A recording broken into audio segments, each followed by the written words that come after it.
Hi everyone, my name is Echo and it's another video for Echo's tutorial.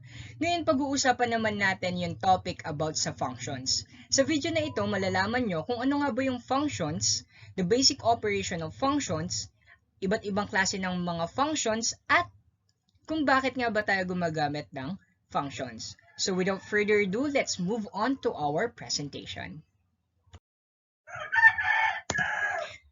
Function. It is a correspondence that assigns to each element x of some set x a single value y of a set y. The set x is called the domain of the function, while the value of y that corresponds to particular x in the domain is called image of x under the function. The collection of all images of elements in the domain is called the range of the function. Because the value of y depends on the number x that is chosen, y is called the dependent variable. The variable x is called the independent variable. Unless indicated otherwise, the domain of a function is implied domain. As you can see here in the picture, a simple definition about a function. So, ang sabi dito, a function relates each element of a set with exactly one element of another set. So, pinapakita dito sa image na to yung relationship ng mga elements na meron sa set X sa elements na meron sa set Y. So, paano nga ba natin sinusulat yung isang function? So, it is f, open parenthesis, x, close parenthesis. So, ganito natin siya isinusulat, the classic way. Pero pwede rin natin siyang isulat as y. Na kung saan, based on here in the picture, that f is the function name, x is the input, and on the right side, it is the output. So, here's an example. So, dito na lang tayo kumuha sa expression na to, x squared. So, if nilet natin yung x as 2, so 2 squared, we have 4. Pag 4 naman, so 4 squared, we have 16. Pag 6 naman, so 6 squared, we have 36. Kung 8 naman, 8 squared, we have 64. And if we put these elements into a set, tawag sa kanya is the domain.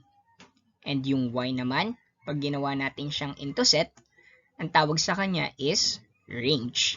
And yung x is the independent variable dahil sa kanya dedepende si y na tinatawag naman nating dependent variable.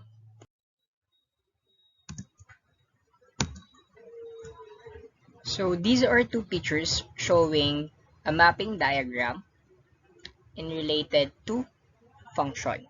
So on the first picture, we have the set x and y, wherein each element in x has a correspondence in y. So 3, 9, 1, 1, 0, 0. And as you can see here, that the two elements in the x has connected or related to the element 16. So it is a function because every element in x is related to y, and no element in x has two or more relationship. But as you notice, that 4 and negative 4 is related to 16, which is allowable. While on the other hand, in the next picture, the relationship is not a function because the value 3 in x has no relationship in y. The value of 4 in x has no relationship in y, and the value of 5 is related to more than one value in y. So dito, pag nakita natin daw, yung ating set or yung elements sa set x is not related to other, or yung isang element is related to more than one value sa y, is considered it is not a function. So in this first picture, it's stated that 1 to many is not allowed but many to 1 is allowed. Yung relationship ng x element to y element. na yung 1 to many, as you can see, it is not a function. While yung many to 1, it is allowed and it is a function. So, ano nga ba yung vertical line test? Yung vertical line test on a graph, the idea of single value means that no vertical line ever crosses more than one value. If it crosses more than once, it's still a valid curve, but it is not a function. So, yung vertical test, itetest natin yung graph na kung saan meron tayong vertical line and if it crosses twice or more than, so we can say that the graph is not a function. Dapat isang beses lang magko-cross sa vertical line. So for the conclusion, a function relates inputs to outputs. A function takes elements from a set, the domain, and relates them to elements in the set codomain. So yun nga, meron tayo the independent variables and yung dependent variables, which are the x and y, na kung saan nire-relate natin sa isa't isa. All the outputs, the actual values related to, are together called the range. So, yung mga outputs na meron tayo, pag ginawa natin yun na set, tinatawag natin yun na range. A function is a special type of relation where every element in the domain is included, and any input produces only one output. An input and its matching output are together called an ordered pair. So, a function can also be seen as a set of ordered pairs. So, yun nga. Dahil meron tayong expression, tapos meron tayong independent variables and dependent variables na kung saan sinolve natin and makakuha tayo ng mga outputs. Pag ginawa daw natin yun as an ordered pair, the x and y, we can form a graph. And through that, in the collection of x and y, we can form an set of ordered pairs.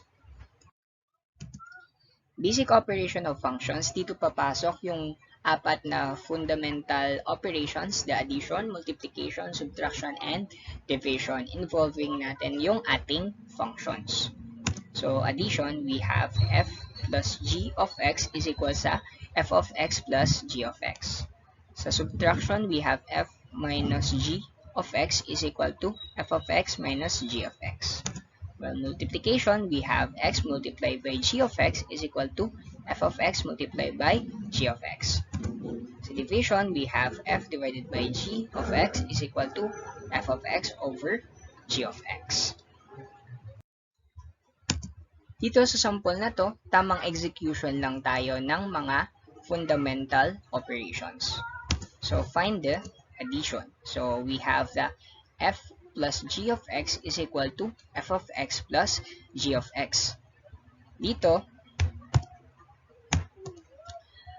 mauna nating ilagay itong f of x dahil siya ay nasa unahan, sunod yun g of x. So we have x squared plus 8x minus 9 plus x plus 3. So combine like terms lang natin, we'll get x squared plus 9x minus 6. Sunod, for subtraction, we have f minus g of x is equal to f of x minus g of x. So, plug lang ulit natin. We have x squared plus 8x minus 9 minus x plus 3. So, etong negative, distribute lang natin dito. And we'll have x squared plus 8x minus 9 minus x minus 3. Tapos, combine like terms lang natin and we'll get x squared plus 7x minus 12. Another example, f of x is equal to 2x squared plus 12x, g of x is equal to 4x. So find the multiplication, f multiplied by g of x is equal to f of x times g of x. So katulad na ng ginawa natin kanina sa addition and subtraction, execute lang natin yung operation na meron dito. So 2x squared plus 12x multiplied by 4x. And we'll have 8x cubed plus 48x squared kasi distribute lang natin yan.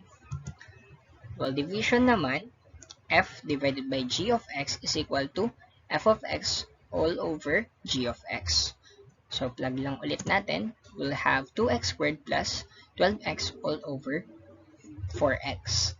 So, kung mapapansin nyo sa given na to, na yung 2 and 12 is may common factor na 2x. At ganun din naman dito. So, kung lalabas natin yung 2x, we'll have 2x multiplied by x plus 6 all over 2x multiplied by 2. So, pwede nating makancel tong 2x and we'll have x plus 6 all over 2 as our final answer. Composite function. If f is a function from x to y and g is a function from y to z, then the composite function g of f is the function from x to z.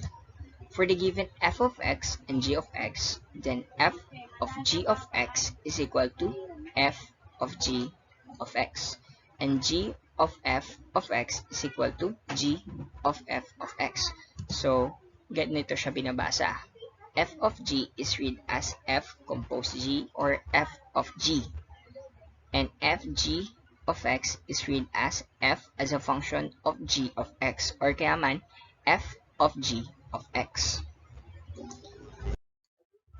Here's an example. Dito sa composite function, ang ginagawa lang natin is that yung isang function, for example, itong function na to, ipa-plug it in lang natin sa value ng x's na meron sa f of x. And the other way around naman. Kung ito, pa-plug in naman natin siya dito. So, find the f of g of x. So, ibig sabihin, yung g of x is ipa-plug daw natin sa function ni f of x. So, yon, plug lang natin. So, di ba, yung main equation natin is 3x squared plus 2x kasi siya yung pinaka pupuntahan ng g of x. So, plug in lang daw natin to dito. Kaya meron tayong 3 parenthesis x plus y close parenthesis squared plus 2 multiplied by x plus y. 1. So, expand lang natin to and we'll have 3 parenthesis x squared plus 2x plus 1 plus 2 multiplied by x plus 1. Distribute lang natin. We will have 3x squared plus 6x plus 3 plus 2x plus 2. Combine like terms lang natin and we'll have f of g of x as 3x squared plus 8x plus 5. On the other way around, si g of f of x naman, so, ito daw, pa-plug in natin siya dito sa main natin, sa main function. So, x plus 1. So, pag pinalag natin to dito sa x, so we'll have 3x squared plus 2x plus 1 as our answer. Ano naman yung inverse function? If f is a one-on-one function with domain x and range y, then a function g with domain y and range x is called the inverse function of f if f of g of x is equal to x for every x in y, and g of f of x is equal to x for every x in x, or the inverse ng f of x is equal to x and f inverse of x is equal to x. So, dito sa inverse function, ang main idea niya lang is that, for example, we have 2x plus 5. So, kung mapapansin nyo, ito, multiplication, ang involved na operation, and addition. So, anong inverse ba nito? So, magiging division, and then subtraction. Iyon.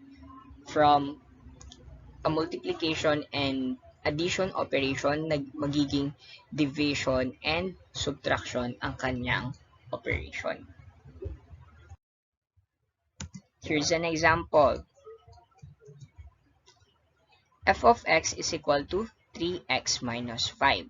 Kung papansinin natin, ito, ang operation na meron dito involved is multiplication. Tapos ito, subtraction. So, magiging sagot dapat natin dito, ang operation na involved ay division and addition. So, for the solution, we let y is equal to f of x. So, yung f of x daw natin, gawin na natin siyang y or equal sila. So, f of x, di ba? Sabi, f of x is equal to 3x minus 5. So, ang gagawin natin sa f of x, gagawin natin siyang y. So, y is equal to 3x minus 5.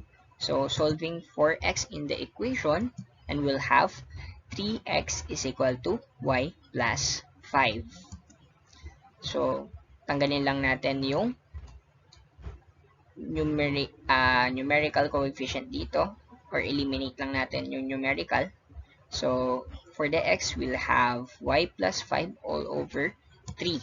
So, replacing y by x and x by y. So, replace daw natin tong y na nandito ng x, and yung x natin gawin nating y. So, the inverse function ng ating f of x is equal to y is equal to x plus 5 all over 3. Kung papansinin nyo, from subtraction, naging addition, and yung operation na involved dito is multiplication. So, naging division. And that's the answer for the inverse function. Test yourself! Dito, iwan ko kayo ng 3 items ulit kung saan mai-apply nyo yung natutunan nyo sa aking video. Good luck! Thank you for watching, and don't forget to like and subscribe to my channel. Bye-bye!